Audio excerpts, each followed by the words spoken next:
Stephen McAlpine here. As we prepare our churches for the coming uh, tide of faith that seems to be coming back into the Western Shores, it might be a trickle, but as we prepare our churches, there are some things we need to think about.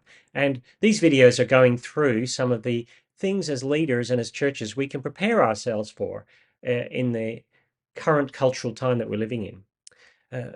What you might have noticed is that for all the connectivity and deep connection that people have apparently through social media and all the various technologies that we've got, one of the big issues we have is the lack of community and loneliness.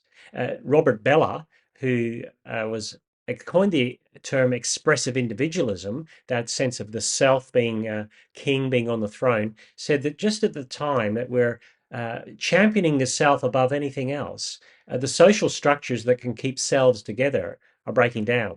And that's not just true of the church, as people have documented, it's true of all sorts of social networks and places.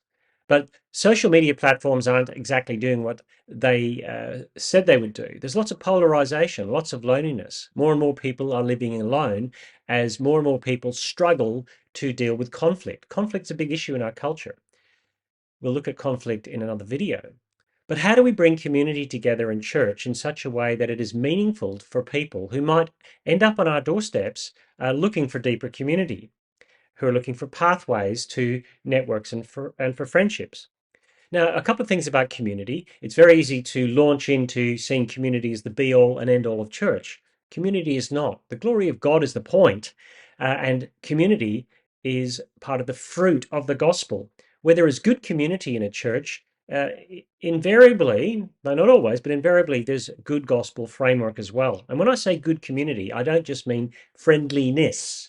Part of our problem in our Western setting, and I'm living in Sydney and I see it in the Sydney setting, is that Christians are very friendly, often friendly to people coming new to a church. But to become a deep friend, well, line up, take a ticket. The on ramps to friendship in churches are hard because people are so busy. I think as leaders, it would be good to take a bit of a hygiene check on where you're doing as community. Is it as good as you say it is? And are there things you can dial up? What I don't think we need to do with the influx of people coming is to go, as I call, hardcore ninja Christianity and shut down church and do household church and deep, deep community, because that's not what people's lives are at. But how could you dial up, so to speak, the level of community in your church? Well, there are a couple of options, many options, but what about this? What about a +1 for a semester? You say, this semester we're going to do +1, and the +1 is +1 meal with other families in the church. Just once a month or once every 2 months, that you deliberately invite people into your household or into a household that's appropriate, and you make sure that there's newcomers or people who aren't Christian involved in that as well. A +1 is a very good way to dial up the level of community without overdoing it for already very busy people. Non-Christians coming to church don't want to come in and find that they're very friendly, but it's like being in someone else's family reunion. If someone comes to church and they become a Christian and they come from a lonely setting, it would be terrible if they left saying, well, the Christians were just like everyone else. So could you do +1?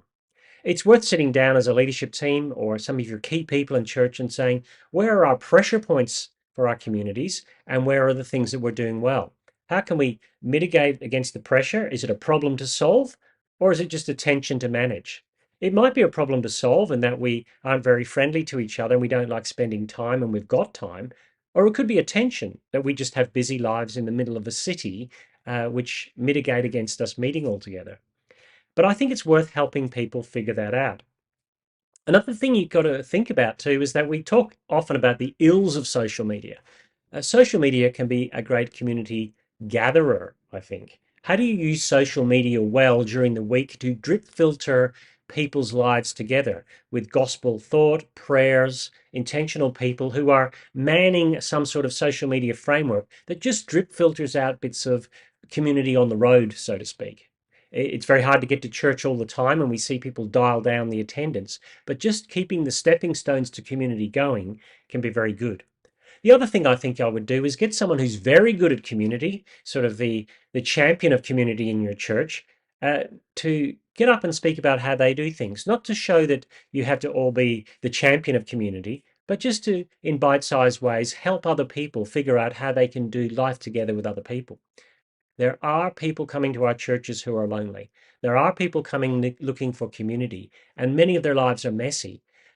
My prayer would be that as we think about how we do community better, we'd let the gospel shape that. Perhaps it's a plus one, perhaps it's a social media, perhaps it's a champion standing at the front explaining how they've done community and how you can do something like that, even if your lives look a little different. So I think community is going to be important to get right as this tide of faith returns.